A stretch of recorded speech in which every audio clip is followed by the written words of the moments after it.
Muito bom dia a todos e a todas. Muito mais todas do que todos, né? Que bom, que bonito. Isso aqui quase me faz lembrar naquela época em que eu tive que abrir o Mar Vermelho, uns 4.000 anos atrás, né? Essa multidão aqui, que maravilha. Meus parabéns, né, a Dom Leomar, a toda a comissão, a equipe organizadora, Padre Wagner, enfim, Mariana, né, que maravilha vê-los e vê-las aqui todos reunidos para refletir sobre a catequese. Acho que nem Silvio Santos reuniria tantas caravanas assim, né, do Brasil inteiro, especialmente catequistas, né? Que bom. Então, em primeiro lugar, eu queria deixar aqui o meu muito obrigado, né, à comissão pelo convite, pela oportunidade de estar aqui dialogando com vocês um pouquinho, para falar de um tema que é muito desafiador, né? A cultura digital, algumas coisinhas de inteligência artificial, para que a gente possa entender também esse cenário contemporâneo em que a catequese se faz presente e é chamada também a se renovar, a se converter. Acho que o texto de Dom Leomar, que está aí no livro, aquele primeiro capítulo, é fundamental para entender também esse cenário macro. E aqui o que eu vou tentar é trabalhar essa questão específica dessas novas formas de comunicação. Então, acho que vai ter alguns slides, já está ali, para a gente pensar essa relação entre catequese, cultura digital e inteligência artificial. E é importante essa distinção de cultura digital. A gente não está falando de catequese digital. Nós estamos falando da relação da catequese com a cultura digital. Uma catequese que precisa se inculturar nessa cultura digital. Então é isso que a gente vai refletir aqui um pouco, a partir de 3 momentos. Um primeiro momento em que a gente vai pensar juntos, afinal, o que é comunicar a fé? E isso vale para qualquer momento, para qualquer lugar, a importância de comunicar a fé. Depois, essa comunicação da fé na cultura digital. Então, alguns elementos também para a gente pensar essa comunicação da fé na cultura digital. Depois, algumas interfaces, vamos dizer assim, entre catequese e cultura digital, com alguns riscos presentes aí também.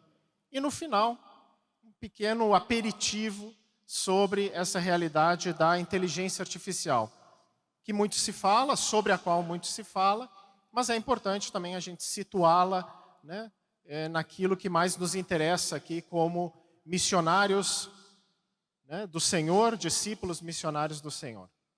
Então, para começar, eu queria iniciar com essas 2 imagens aqui, que já nos situam no tempo que nós estamos vivendo. Como a nossa vida se transformou, basicamente, nas últimas 3 décadas. Vamos fazer uma enquete aqui. Quem nasceu depois dos anos 2000? Vamos ver. Olha aí, ó. Não sei se chega a uma palma da mão, mas não tem problema. Eu também não, né? Então também não posso ficar falando muito. Mas essa transição aqui não é só tecnológica. Claro que a foto aqui, ela brinca com a transformação tecnológica. Mas o que está em jogo aqui é uma transformação do nosso modo de vida. Quando o seu Steve Jobs, que é esse da foto da direita, o fundador da Apple, então quem usa iPhone conhece talvez esse sujeito, e a foto é justamente do lançamento do primeiro iPhone em 2007, em que a comunicação sofre uma grande transformação. Em que, quando antes nós precisávamos de uma série de equipamentos e conhecer também as linguagens, o funcionamento desses equipamentos, agora nós temos tudo isso na palma da nossa mão, no bolso da nossa calça, e a gente usa esse equipamento quase de forma autodidata. A gente não precisa fazer um curso para usar o iPhone, a gente vai aprendendo, mexendo ali e vai aprendendo. E como isso transforma também o nosso modo de comunicar. Fazendo uma breve linha do tempo, a gente vai perceber que, de novo, nessas últimas 3 décadas, no máximo, nós temos uma série de tecnologias, linguagens, plataformas que vão gerar em nós essa transformação. Então, por isso que eu perguntei quem nasceu depois dos anos 2000. Porque a internet comercial, ela vai ser disseminada no nosso país em 1995, época do governo Collor, né? Para quem se lembra, quem viveu aquela época. Então, vamos dizer, 5 anos depois, eu acho que, né, a internet já estava chegando na grande maioria dos lares brasileiros. E depois a gente tem uma sequência de outras tecnologias que hoje fazem parte da nossa vida e mudaram radicalmente tudo o que a gente faz. Então, o Google, que vai nascer em 98, quem não usa Google hoje, né? Tem uma dúvida, joga no Google. Wi-Fi, né? Não sei se aqui todos vocês têm acesso, mas enfim, quando a gente chega num lugar, a primeira pergunta é: qual é a senha do Wi-Fi? Então tá aí, né? 99.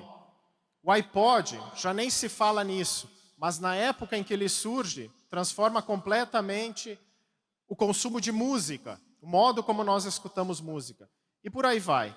Wikipédia, LinkedIn, as redes sociais em 2004. Aqui no Brasil a gente teve no mesmo ano, junto com o Facebook, o Orkut, né, para quem é da época vai se lembrar. Saudoso Orkut, o finado Orkut. YouTube, Twitter, o iPhone, como eu falava. O WhatsApp, que já vai surgir em 2009, mas a gente começa mesmo a usar mais recentemente. iPad, as TVs inteligentes. Uma das primeiras inteligências artificiais que se dissemina mundialmente, que é a Siri, da Apple. Então a gente conversa com o nosso celular, a gente se consulta com o nosso celular desde 2011. Essa outra, eu espero que não seja muito conhecida de vocês, o Tinder, né? Mas talvez alguns conheçam, eu nunca usei. Apple Watch, TikTok e agora o ChatGPT. Né? Com a minha esposa, na época não havia Tinder, foi por e-mail mesmo. Né? Então a gente vê que é nos últimos 30 anos, no máximo, em que a gente tem essa transformação. Um autor vai falar da revolução dos 10.000 dias. A gente pode contar basicamente em dias essa transformação que toda a sociedade está vivendo. Afeta a educação, afeta a política, afeta a economia, afeta as empresas, afeta as famílias e, obviamente, vai afetar também todo o campo religioso, de todas as religiões e também, claro, o cristianismo e especificamente a nossa igreja. Então é bom situar no tempo e também no espaço, digamos assim, essa transformação que nós estamos vivendo. Então aí vem a pergunta, dentro desse cenário, o que é, afinal, comunicar a fé? E para falar disso, eu gosto sempre de começar com uma afirmação do Papa Francisco, na Evangelii Gaudium, em que ele vai nos dizer, numa forma muito sintética e muito bela, que no início do ser cristão, nós estamos falando aqui de iniciação à vida cristã.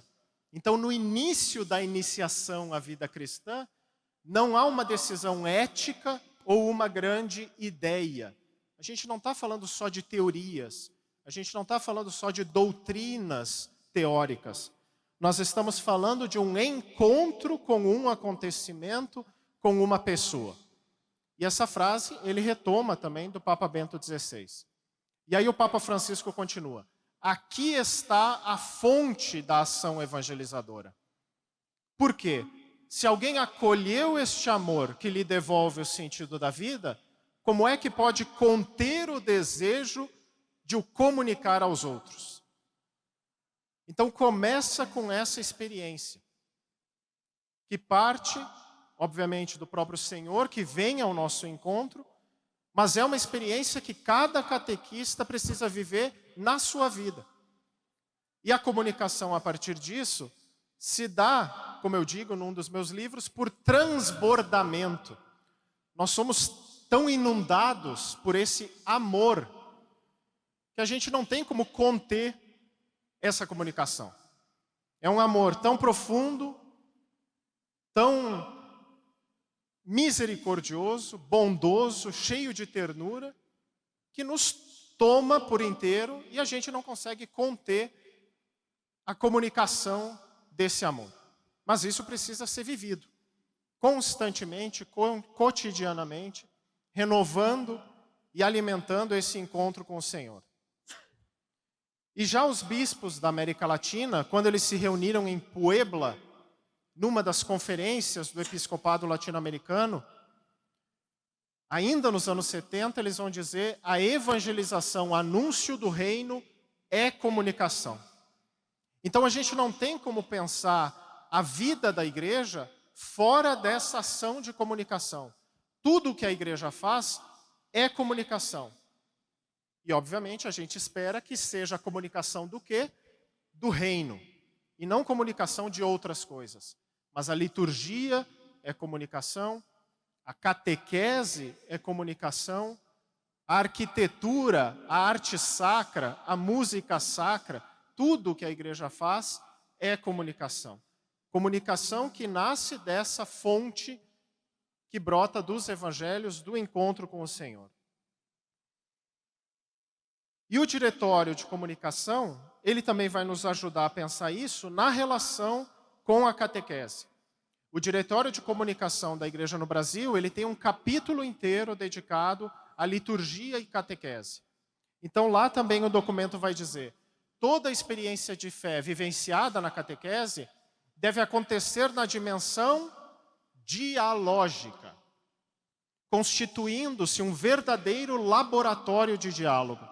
O catequista é um mediador que facilita a comunicação entre os catequizandos e catequizandas e o mistério de Deus, das pessoas entre si e com a comunidade. Então o nosso papel como catequistas é de nos colocarmos a serviço dessa comunicação, que não começa em nós. Essa comunicação é de iniciativa do próprio Deus, a própria pessoa de Jesus, que vai ao encontro de todas as pessoas. Inclusive, até eu diria, independentemente da igreja. O Senhor toma a iniciativa de ir ao encontro das pessoas. Qual que é a missão da igreja e dentro da igreja dos catequistas e das catequistas? Facilitar, colaborar nessa comunicação. E, de preferência, não atrapalhar. Facilitar essa comunicação do Senhor que vem ao encontro de cada um de nós. E o encontro de catequese precisa ser também, o processo catequético, precisa ser um verdadeiro laboratório de diálogo. Do catequista e da catequista com os catequizandos, entre os catequizandos e dos catequizandos com a comunidade, com o mundo. E é interessante que o documento de Aparecida, como vocês sabem, fala dessa categoria discípulos missionários. E um dos grandes, se não o maior pedagogo brasileiro, Paulo Freire, fala algo parecido. Quando ele fala de que todo educador é educando e todo educando é educador. Então, também no processo catequético, nessa relação que se estabelece, o catequista também se põe numa posição de aprender com os catequizandos. E os catequizandos também podem assumir o papel de educadores da fé. Às vezes é uma criança, um jovem, um adulto, que fala alguma coisa, compartilha uma experiência com a qual nós também aprendemos. Então, se isso já está na pedagogia ampla da sociedade em geral, isso faz mais sentido ainda na vida da igreja, em que não somos nós os mestres, nós nos pomos em seguimento do mestre, juntos, catequistas e catequizandos e catequizandas. Nos colocamos atrás do Senhor, no seguimento a Ele, e aprendemos juntos, reunidos em nome dEle. Então Ele, no fundo, é o verdadeiro catequista. A partir disso, como é que a gente pode pensar, então, essa comunicação da fé, que é do Senhor, com a qual nós contribuímos e nos pomos a serviço, na cultura digital? E aqui também, resgatando um pensamento do Papa Francisco, quando ele fala de igreja em saída, ele vai situar aí também a ideia de uma saída aos ambientes digitais. O que ele vai falar então? Quando ele diz que a igreja deve sair pelas estradas, e ele diz, eu prefiro uma igreja que saia pelas estradas, se machuque, se suje com a lama, do que uma igreja que fica lá, trancada, fechadinha, limpinha, dentro da sacristia, mas não se encontra com o mundo e com a realidade. Então ele vai dizer, entre essas estradas pelas quais a igreja deve sair, estão também as digitais, congestionadas de humanidade, muitas vezes ferida. Então qual que é o critério? Qual que é o chamado para a igreja nesse movimento de sair às estradas digitais? A percepção, o reconhecimento de que elas estão congestionadas de humanidade, muitas vezes ferida. Então não é para a igreja ser mais moderninha, não é para a igreja ter uma melhor imagem social, não é para a igreja arrecadar mais dízimo, embora, claro, seja importante, mas qual que é o foco? O foco é pastoral. Existem pessoas, existem realidades de vida, alegres, tristes, boas, ruins, um ambiente congestionado de humanidade. E por isso a igreja também é chamada a ter esse olhar pastoral para esses ambientes. Então vamos conversar um pouquinho, analisar um pouquinho esses ambientes digitais. Essa é uma pesquisa que é feita no mundo inteiro. Essas duas organizações que estão ali no cantinho, elas fazem uma varredura do ambiente digital e elas dedicam um olhar especial justamente para alguns países que se destacam nessa cultura digital. E não é à toa, um desses países é o Brasil. Então essa pesquisa é do início desse ano e ela vai nos apontar ali na bolinha vermelha que a população brasileira total está na casa dos 217 milhões. Somos 217 milhões de brasileiros e brasileiras. Desses 217 milhões, ou comparativamente a esses 217 milhões, nós temos 210 milhões de linhas de celular ativas.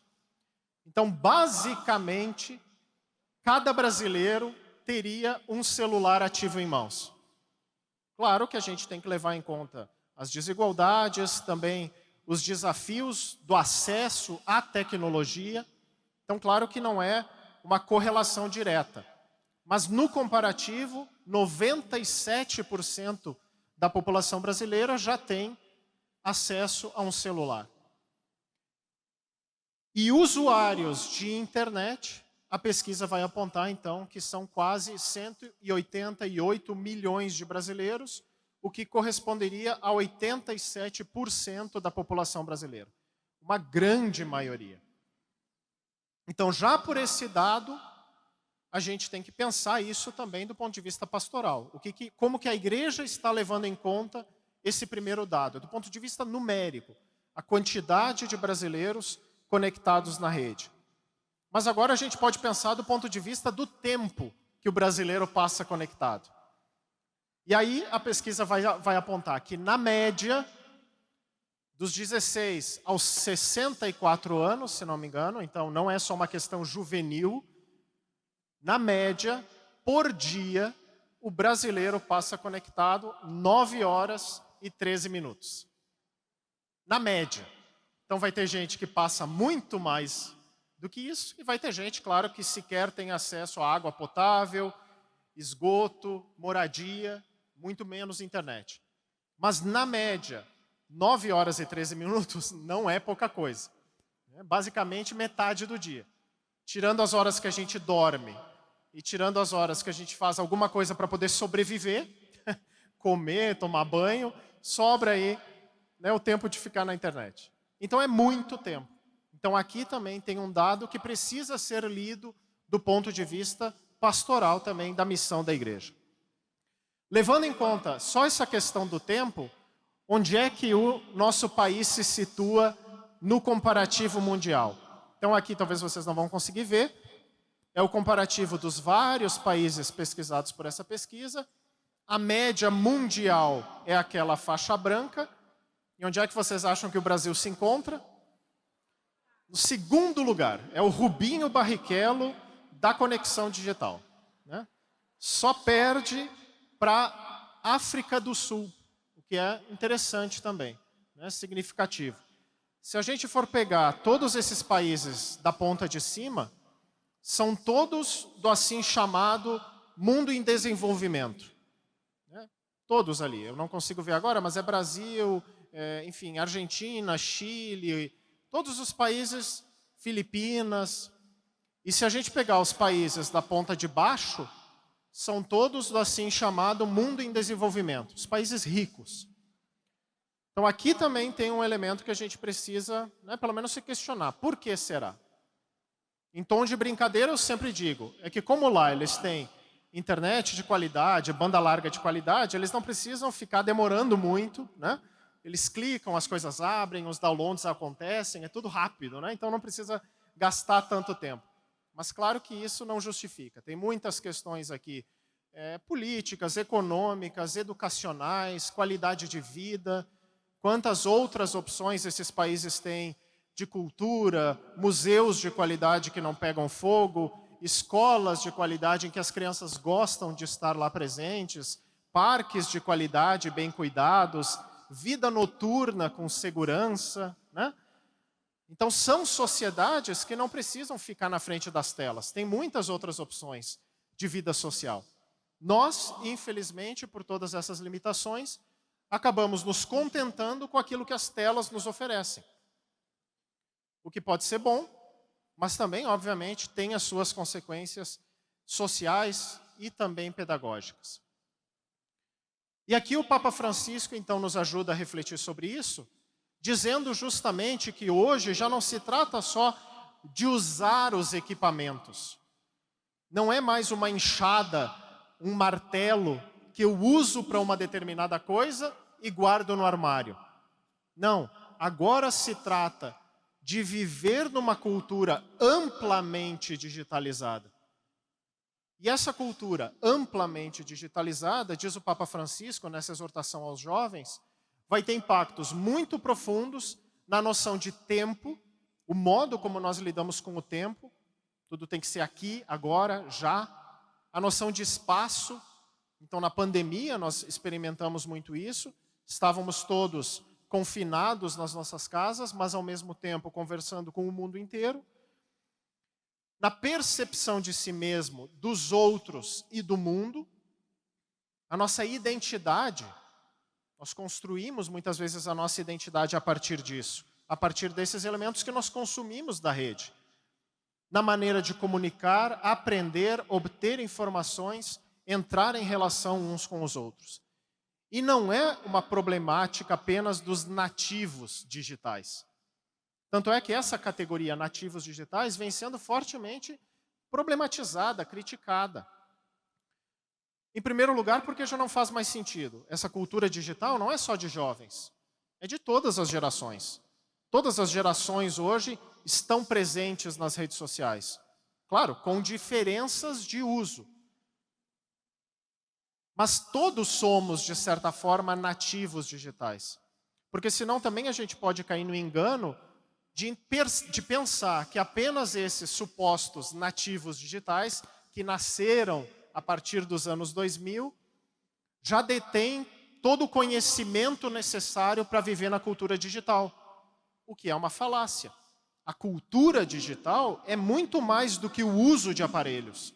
É o que o Papa está nos dizendo. Então, saber usar os aparelhos é uma pequena parte da cultura digital.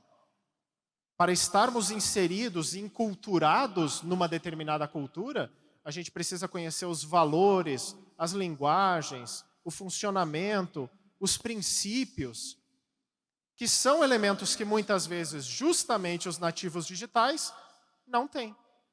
Então essa troca intergeracional de quem é os chamados imigrantes digitais, os que nasceram antes da internet, e os que nasceram na internet, essa troca é fundamental.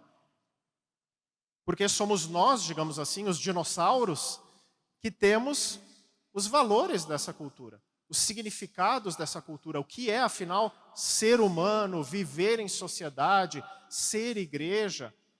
Elementos que esses nativos, por serem mais jovens, crianças, não detêm. Então essa troca, esse diálogo de novo, é fundamental. Porque a cultura digital é fruto de todos nós. Nem só das empresas de tecnologia, nem só dos magnatas da tecnologia. Né? A gente está tendo todo um debate aqui no Brasil nesses empecilhos entre as corporações de comunicação, o governo, as instituições públicas. Não são só eles que controlam a cultura digital, somos também nós. E principalmente a igreja, com o seu peso, a sua história, também institucional, dentro dessas questões.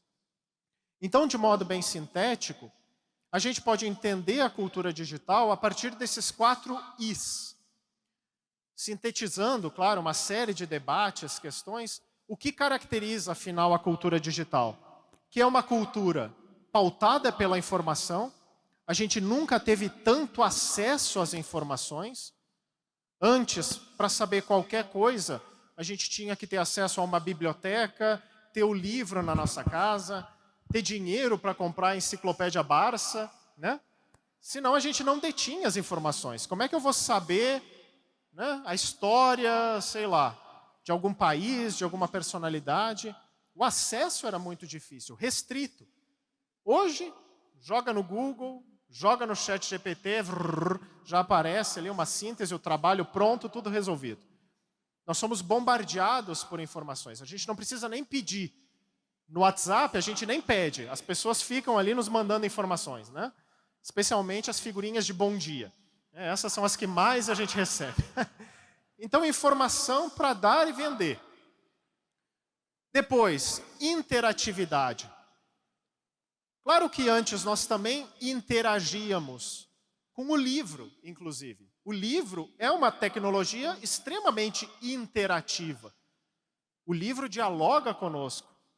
Para quem tem sensibilidade, o cheiro do papel também ajuda. O tipo de papel, né? Encostar naqueles papéis mais refinados, né? Essas sensações, claro que é interativo. Assistir TV é interação também. Mas a tecnologia digital exacerba essa sensação de interação. Eu escrevo e eu já recebo a resposta. Eu clico e eu já obtenho o resultado. Eu estou em conexão constante com pessoas que estão do outro lado do planeta. Tendo um celular nas mãos, não interessa onde eu esteja, eu estou em contato com quem eu quiser, com os meus amigos, os meus contatos. É uma experiência de interação muito mais forte. Uma interação imediata. Então muda de novo a noção de tempo. É tudo muito rápido. Quando a gente está ali no Facebook, no Instagram, para quem usa TikTok, a gente vai passando o dedão ali e cada milésimo de segundo tem uma informação nova. A cada 15 segundos, para falar dos Reels, dos Stories, cada 15 segundos um vídeo novo. E vai ali passando o dedão, informação, informação, informação. Manda uma mensagem, clica no WhatsApp e a mensagem chega instantaneamente na China. Então muda completamente a nossa experiência de tempo. Enquanto na vida cristã, o tempo é pensado em outra dimensão. Agora, na nova tradução do Missal, volta a expressão pelos séculos dos séculos. Né? Vai dizer isso para o meu filho de 7 anos. Não, Martim, espera que pelos séculos dos séculos o pai vai te atender. Não faz sentido nenhum. Até que a morte os separe. Não faz sentido. Né? É uma cultura pautada pelo imediatismo, o que pode ser um grande desafio. Depois eu vou falar um pouquinho disso. E tem também toda a característica da imaginação. Imaginação aqui em 2 sentidos. Imaginação, porque é uma cultura pautada por isso aqui, a imagem. Não basta estar eu no meio do palco, eu tenho que estar aqui em 2 hologramas, né? Dos 2 lados, os telões, as imagens, as cores. O que é bom, é uma outra linguagem, é uma outra forma de pensar o conhecimento, muito mais dinâmica, muito mais atraente. Embora a minha imagem não seja tanto, mas enfim, né? A gente tenta. E depois é uma cultura que favorece também a construção ou a operacionalização da nossa imaginação. Com o nosso celular, com a ponta do nosso dedo, a gente está constantemente produzindo textos, gravando áudios, editando vídeos, compartilhando fotos. A gente pode colocar a nossa imaginação em funcionamento sem ter basicamente nenhuma formação em vídeo, em áudio, em fotografia. Não precisa fazer curso de cinema, não precisa fazer curso de... né? A gente faz. Então a nossa imaginação também ganha esse espaço importante. E isso, claro, ajuda também nos processos pastorais. Agora, a gente não pode deixar de levar em consideração que esses ambientes digitais, talvez ao contrário da internet quando ela nasce, porque ela nasce lá nos anos 90 com esse ideal de ser um espaço democrático, aberto, livre, em que cada um de nós pode produzir o seu conhecimento, dar a sua opinião. O que aconteceu nessas últimas 3 décadas ao longo do tempo? A inversão da moeda. Hoje, em grande parte, esses ambientes digitais onde nós nos fazemos presentes, têm dono. O Facebook, o Instagram, o WhatsApp, TikTok, tem dono. São empresas. E essas empresas querem o quê? A promoção do reino de Deus? Não. Elas querem ganhar dinheiro, ter lucro, vender os seus produtos. Então a mesma pesquisa vai nos apontar esses 3 cenários aqui que eu acho bastante até paradoxal. A pesquisa pergunta quais são as plataformas favoritas dos brasileiros. E aí vai aparecer lá, estou meio cego, Instagram e WhatsApp. Né? Então essas são as favoritas dos brasileiros, né? em grande destaque. Mas aí a pergunta, além das favoritas, quais as que vocês mais usam, brasileiros e brasileiras? E aí o que aparece? WhatsApp, Instagram e Facebook. Então muda. Né? Permanecem, mas tem uma pequena mudança. E agora, além das favoritas, além das que vocês mais usam, em qual delas vocês passam mais tempo? E aí qual que aparece em primeiro lugar? TikTok. Então, quer dizer, tem uma inversão aqui, né, que precisa nos fazer pensar. Não é a rede favorita, não é a rede mais usada, mas é a rede em que, na média, os brasileiros passam mais tempo. Além das outras, né? Instagram, WhatsApp. Por quê? Porque essas plataformas foram pensadas para ocupar o nosso tempo. Quanto mais tempo nós passamos nessas plataformas, melhor para nós? Não. Melhor para quem? Para as plataformas. Então, isso aqui não é um celular, imaginem que seja um celular. O que o celular faz? Ele nos prende nele. Ele é muito carente, coitadinho. Ele precisa que a gente passe o tempo inteiro olhando para ele, tocando nele. Ele gosta, ele fica feliz. E essas empresas, então, nossa, mais ainda. Então a gente precisa levar isso em consideração. Nós não estamos em ambientes neutros. Nós estamos em ambientes que nos transformam não só em usuários, não só em consumidores, nem mesmo só em produtos. Nós nos tornamos, de fato, empregados, funcionários dessas empresas. E que bom que no fim do mês chega lá o contra-cheque, né? E a gente ganha aquele salário maravilhoso do Facebook, do Instagram, né? Claro que não. Mas a gente faz o quê? A gente trabalha de graça. Porque afinal, o que o Facebook, Instagram, TikTok produzem de fato? Um esqueleto, uma estrutura vazia. Quem é que preenche essa estrutura? Quem é que coloca carne nesse esqueleto? Nós. O conteúdo que circula lá dentro Somos nós que produzimos os vídeos, os textos, as fotografias. Então, no fundo, nós trabalhamos para eles. E os lucros são absurdos. É o ramo empresarial, industrial mais lucrativo de hoje. Mais do que qualquer outra empresa. Pense num ramo industrial duro, né? Sei lá, construção civil, a produção naval. Não, o digital supera com folga, do ponto de vista da lucratividade, essas outras empresas e esses outros campos. Está ali, né? Não sei se todo mundo vai conseguir ver, mas está dizendo, né? A matéria do site Poder. Big Techs registram uma receita de mais de $1 trilhão desde 2020, só nesses últimos 4 anos, nem 4 anos. Uma receita de mais de $1 trilhão desde 2020. E está lá, a Amazon só em crescimento, a Apple caindo um pouquinho, a Alphabet, que é a dona do Google, do Gmail, do YouTube, só crescendo, Microsoft só crescendo, a Meta, que é dona do Facebook, dona do Instagram, dona do WhatsApp, só crescendo também.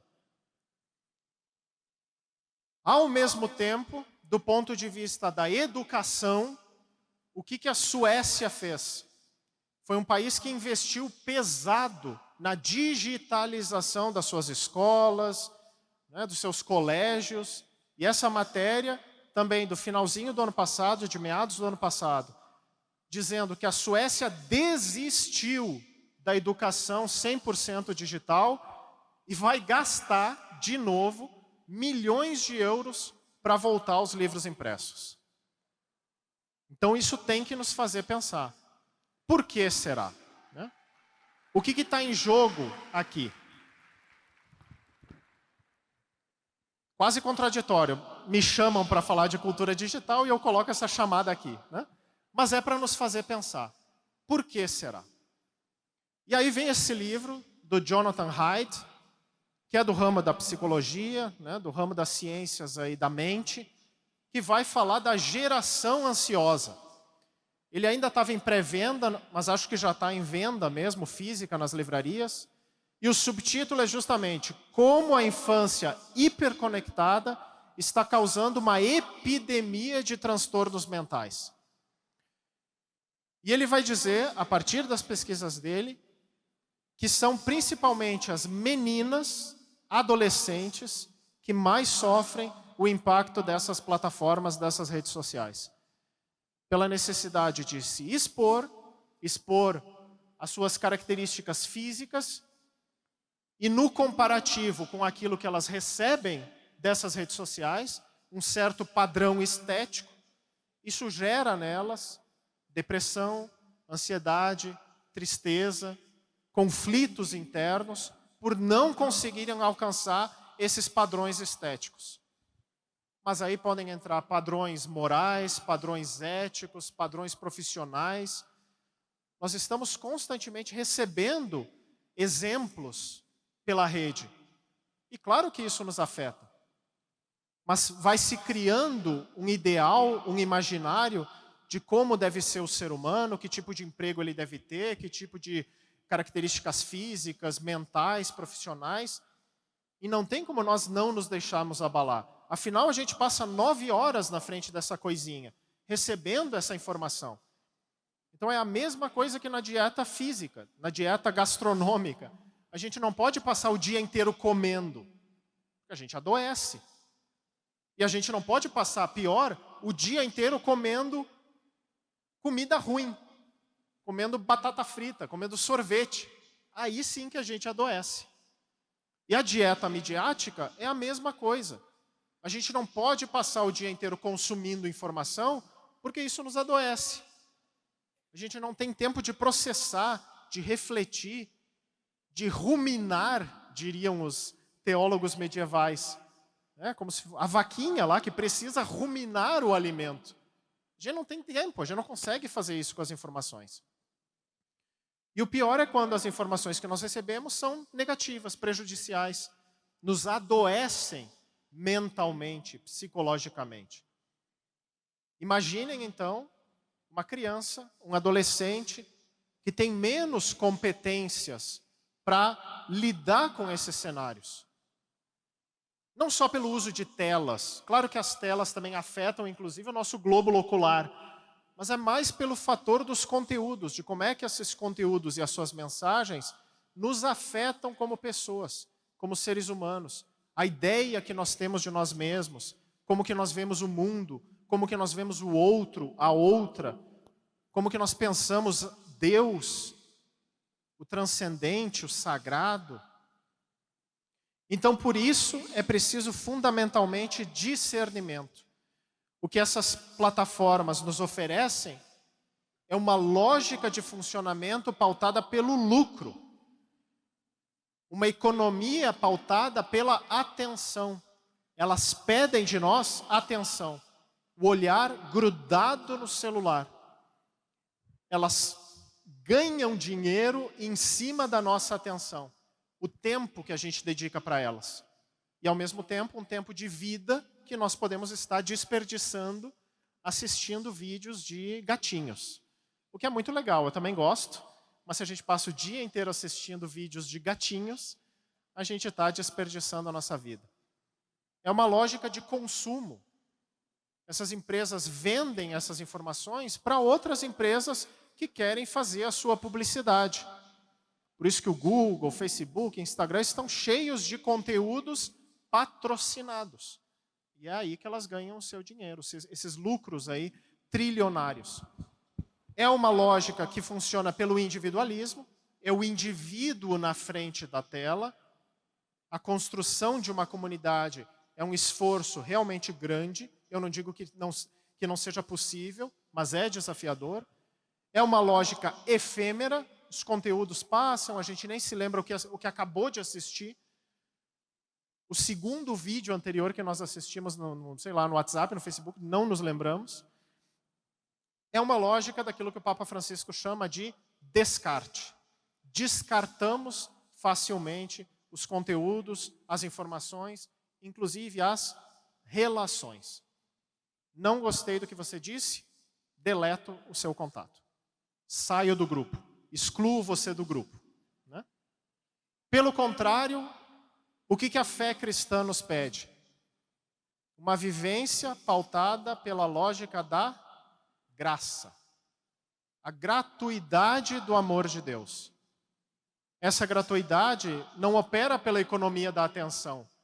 Deus não é carente. Deus não tem esses problemas, né, de carência. Ele se doa. É doação gratuita, economia do dom. É uma experiência não de indivíduos que se encontram, mas é uma experiência de comunhão, que é muito mais profundo. Uma experiência não de individualidade, de comunidade. Eu não vou ao encontro do outro porque eu quero tirar alguma coisa dele, quero ganhar alguma coisa com ele. Não. Eu vou ao encontro do outro gratuitamente, sem interesses.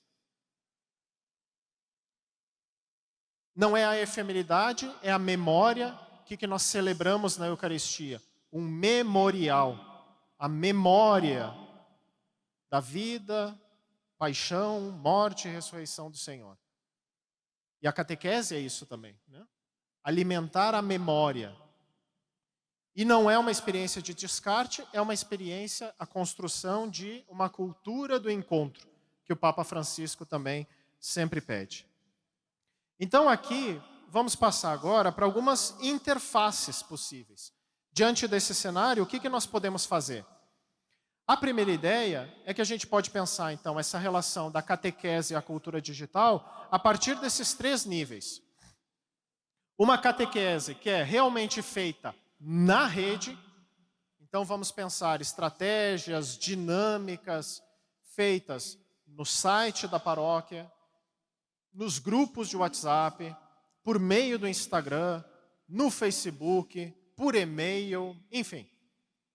Uma catequese pensada na rede. Tem o seu valor? Claro que sim. Depois a gente vai falar um pouquinho mais. Mas esse é só um nível. Tem um segundo nível fundamental, que é uma catequese na cultura digital sobre a rede, que ajude justamente a formar pessoas que vão viver nessa cultura digital. Formar cristãos e cristãs que pensem criticamente sobre essa cultura digital, para que possam viver nessa cultura digital de forma consciente, crítica, capazes de discernimento, para que assim seja possível também a vivência da fé nesse ambiente. Mas tem um nível ainda mais amplo, que é uma catequese na cultura digital a partir da rede. Então, essas lógicas de funcionamento, aqueles 4 Is, ou essas lógicas aí mais problemáticas. Como é que a gente pode pensar isso no encontro presencial? Interação é excelente. É algo que está presente na cultura digital, é fundamental. Como é que essa experiência de interação pode ser também posta em prática lá no encontro catequético? Nas condições que nós temos nas nossas comunidades. Mesmo que a gente não tenha computador, a gente só use, né, papel, livro, só tenhamos o pátio da paróquia, não importa. Mas como é que mesmo nessas condições, o encontro pode ser mais interativo? A imagem, a imaginação, como é que nós podemos colocar em prática isso que é tão presente na cultura digital, também no encontro presencial? E assim por diante. Então, 4 âmbitos em que a gente pode pensar isso. Primeiro, do ponto de vista didático, informativo. Afinal, o encontro catequético também é um encontro educativo. Nós precisamos também de ferramentas, competências didáticas, que dependem também de informações. Então, claro, a rede aqui nos ajuda nesse sentido. Podemos também aprender métodos didáticos novos com aquilo que nos é oferecido nas redes. Quantos bons professores, boas práticas didáticas estão presentes, por exemplo, em vídeos do YouTube? Podemos aprender com eles também, né? Conteúdos positivos que estão presentes aí na rede. Como trazer isso para o ambiente catequético. Temáticas, debates, né? Aquilo que se costuma dizer que está bombando na rede. Os assuntos do momento. Como é que nós podemos trazer isso também para o encontro catequético? Debater isso à luz da fé. Ajudar esses jovens, crianças, adultos a também refletir sobre esse cenário justamente à luz da fé. Mas o problema maior é justamente aquilo que o próprio diretório para a catequese vai falar do ponto de vista de um analfabetismo digital. Pessoas que sabem usar essas maquininhas, mas não têm as competências necessárias para fazer um discernimento, fazer uma leitura crítica daquilo que estão consumindo. Então aí vem o papel fundamental da catequese de agir como um ambiente seguro de educação midiática ou de educomunicação. Um conceito, aliás, que nasce de dentro da igreja. Um dos grandes teóricos da educomunicação é um leigo católico, professor da USP, o professor Ismar de Oliveira Soares. Pensar o processo educativo também à luz da comunicação. E aqui, o Diretório Nacional de Catequese vai dizer: a catequese é uma importante ajuda na educação do senso crítico em relação à mídia. E estimula os fiéis a serem protagonistas da comunicação cristã. Com maior acesso aos meios de comunicação, as crianças de hoje podem ter até mais informações sobre a realidade do que o catequista, embora não disponham da necessária maturidade para analisar tudo o que recebem. Então, de novo, o encontro catequético como um laboratório, um ambiente seguro para a gente também trazer à tona essas temáticas e refletir junto com os nossos catequizandos e catequizandas. Um segundo elemento do ponto de vista psicopedagógico. A catequese é um processo, a iniciação à vida cristã é um processo também de formação, de acompanhamento de pessoas, seres humanos, na sua vida, nas suas relações. Então também aqui a rede, os ambientes digitais, podem ser pensados como ambientes no qual nós continuamos o contato com essas pessoas. Podemos acompanhá-las nas redes. Não é ficar fuxicando o que o outro está postando nas redes. Mas muitas vezes o que as pessoas postam nas redes revela muito do que elas estão vivendo. Por baixo daquela superficialidade de muita alegria, muita felicidade, muita viagem, muito sucesso, podem estar outras realidades de sofrimento, de buscas interiores. Então, se o catequista tem essa capacidade de escavar um pouquinho essa superficialidade das redes e ir ao encontro daquilo que o Papa Francisco falava, de uma humanidade muitas vezes ferida, que também se comunica por meio das redes, ele vai ter em mãos um material muito rico do ponto de vista humano para acompanhar essas pessoas. Talvez realidades que não vão aparecer no encontro presencial, mas por meio de uma conversa informal no WhatsApp, vão vir à tona. Especialmente com crianças, jovens, questões sobre a intimidade, questões sobre a relação com os pais, questões afetivas, questões sexuais, questões de gênero, enfim.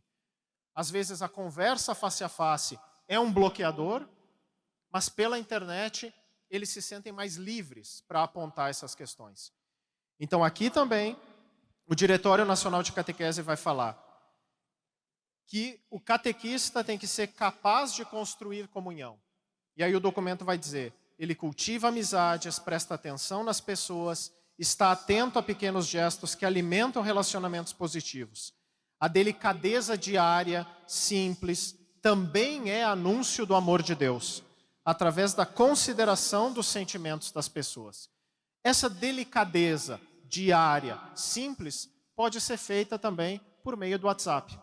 Por que não? A presença constante, uma mensagem, né, um questionamento, você está bem, como é que está? Você não participou do encontro, o que aconteceu?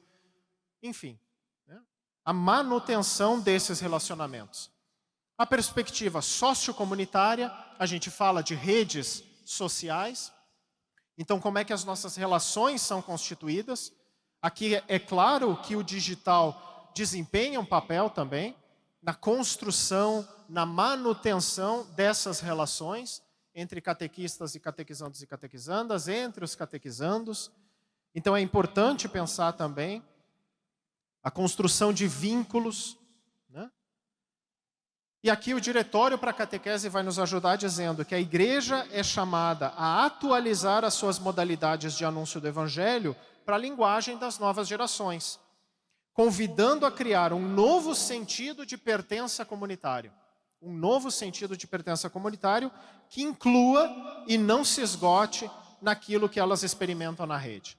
Que inclua, mas obviamente não se esgote naquilo que elas experimentam na rede.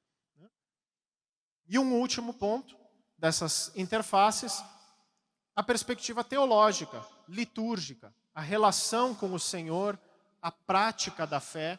Claro que aqui o ambiente digital também desempenha um papel, pode desempenhar um papel importante. Né? A chamada via pulchritudinis, a palavra mais feia para falar da coisa mais bela, né? Que é a beleza. Então o que é a via pulchritudinis? A via da beleza. O caminho da beleza. Então também as telas de celular, de computador, podem ser os novos vitrais. Assim como os vitrais medievais ajudavam no processo catequético, claro que as telas podem ajudar também na comunicação da beleza da fé. Mas para isso é preciso um esforço, isso não é automático. Né?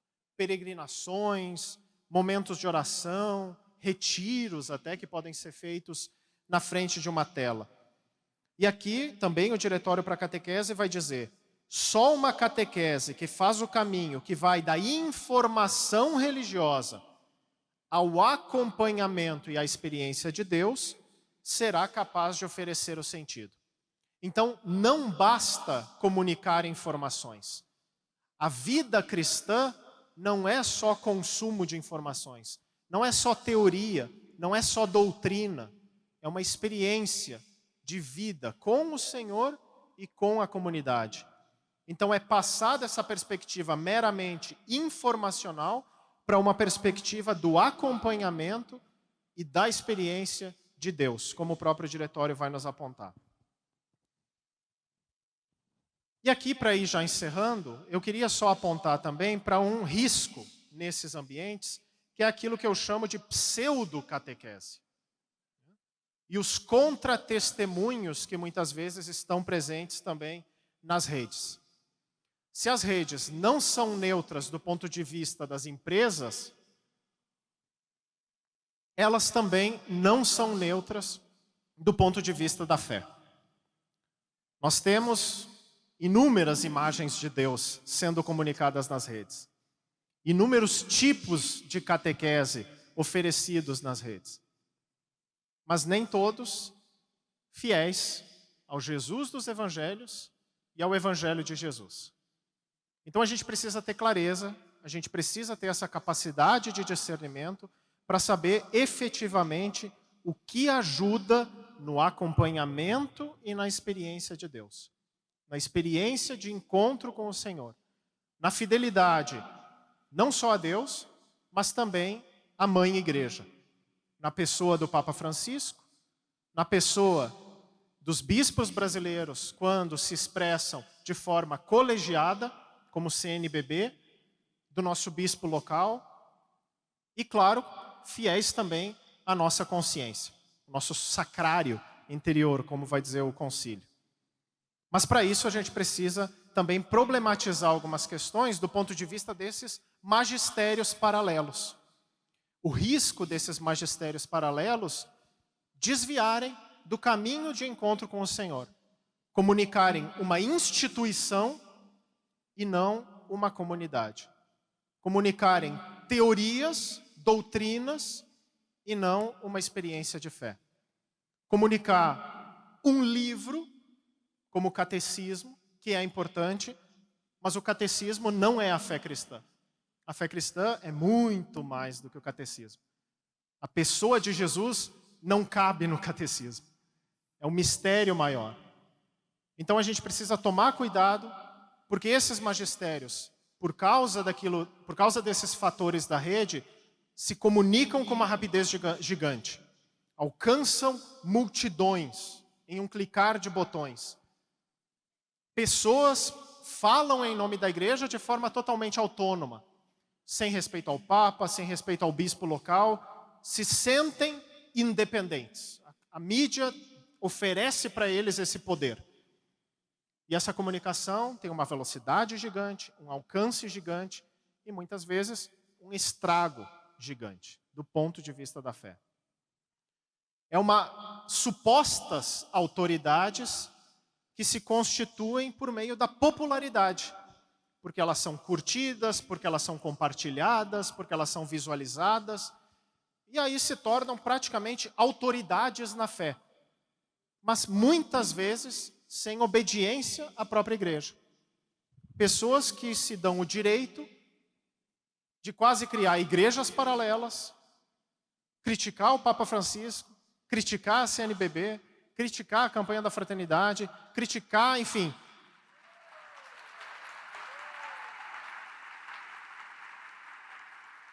Sem fidelidade, não só à igreja, mas principalmente à experiência e à vida de nosso Senhor Jesus. Então acho que esse é um risco muito preocupante, né? Muitas vezes por meio de futilidades, uma fé fútil, uma fé falsa. Quantos presbíteros religiosos na capa do jornal ligados, a processos de fake news.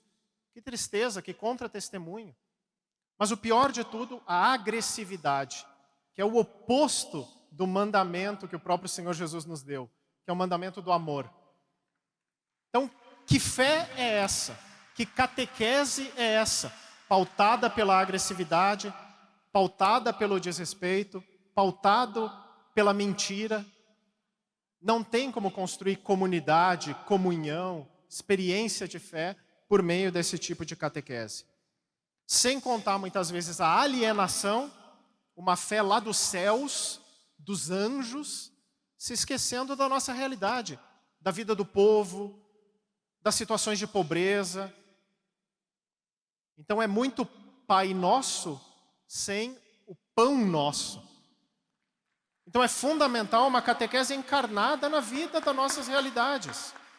Olhar para o lado, como fez o bom samaritano. Não ser só o sacerdote e o levita que olham, mas seguem em frente, mas essa também consciência crítica. E ainda, muitas vezes, a comercialização da fé. Óbvio que nós precisamos de dinheiro para fazer, né, toda a riqueza desse nosso encontro. Não se faz de graça. Mas até que ponto nós realmente buscamos o dinheiro para alimentar a fé ou até que ponto nós buscamos o dinheiro para alimentar nós mesmos? Às custas da fé, usando a fé. Quem fez isso nos evangelhos? Judas, não é? Que vende o Senhor por 30 moedas. Então temos que pensar um pouquinho também nessas realidades que as redes digitais jogam na nossa cara como igreja. Né? A capacidade crítica perante isso. E para ir fechando, que o meu tempo já estourou, né? É também uma frase que está no Diretório para Catequese. Vocês anotem aí os números 214 e 371. E rapidamente a questão da inteligência artificial. Né? Eu não tenho como detalhar aqui as informações, mas é importante resgatar essa figura, um presbítero italiano, que foi um dos primeiros a pesquisar a relação entre o computador da época, lá nos anos 40 e 50, e a teologia. Ele viaja até a IBM nos Estados Unidos para que a IBM desenvolva uma máquina capaz de analisar os textos de São Tomás de Aquino, que era a pesquisa dele. Então, se hoje nós temos inteligências artificiais que lidam com textos, imagens, vídeos, de certa forma, a igreja também participou desse processo desde a sua origem. Aproveitar a capacidade das máquinas para pensar também a teologia. Aqui teria várias outras questões, o tempo vai me impedir de comentá-las, né?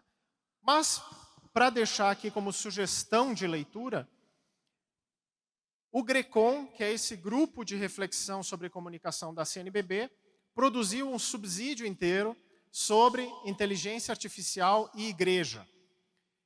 Então, para quem quiser aprofundar essa reflexão, porque aqui em 1 hora não tem como falar de tudo, está aí o QR Code, vocês vão chegar diretamente no PDF desse material, ou se não, joguem no Google, né? Inteligência Artificial e Igreja, e vai estar lá no site da PASCOM, da Pastoral da Comunicação, esse PDF. É curto, um texto simples e vale a pena a leitura. E um outro texto que está dentro desse subsídio, que é um documento que o próprio Vaticano lançou sobre inteligência artificial, que já foi assinado por governos, empresas, enfim. Pensado pelo Vaticano sobre inteligência artificial. Então está nos anexos também desse subsídio do GRECOM, esse documento oficial da Pontifícia Academia para a Vida, que reflete sobre as questões éticas da inteligência artificial. No fundo, é o quê? Não precisamos nos desesperar, é uma tecnologia como qualquer outra, a gente está aqui sentado sobre cadeiras, estamos usando roupas, estamos usando óculos, estamos usando celulares, tudo é tecnologia. O problema não é a tecnologia, o problema é também, digamos assim, a cultura que essa tecnologia está construindo. Então, claro que nós precisamos ter o discernimento crítico perante a inteligência artificial. Não precisamos nos assustar, ela não é demoníaca, ela pode nos ajudar, mas, obviamente, a gente precisa do quê? Discernimento. Capacidade crítica, consciente, na hora de recorrer a esses instrumentos. Finalizando, em um tweet, aí toda a questão do X, né, da empresa, e o que vai ser do X. Mas no X, quando era ainda tweet, lá em 2014, o Papa Francisco sintetizou a evangelização nessa frase, e é com ela que eu concluo. O que significa, o que quer dizer evangelizar? Testemunhar com alegria e simplicidade o que somos e aquilo em que acreditamos. E isso vale para os nossos ambientes em geral e, é claro, também nos ambientes digitais. Testemunho e coerência de vida. É isso então, muito obrigado, deixo aqui meus contatos e agradeço a atenção de todos.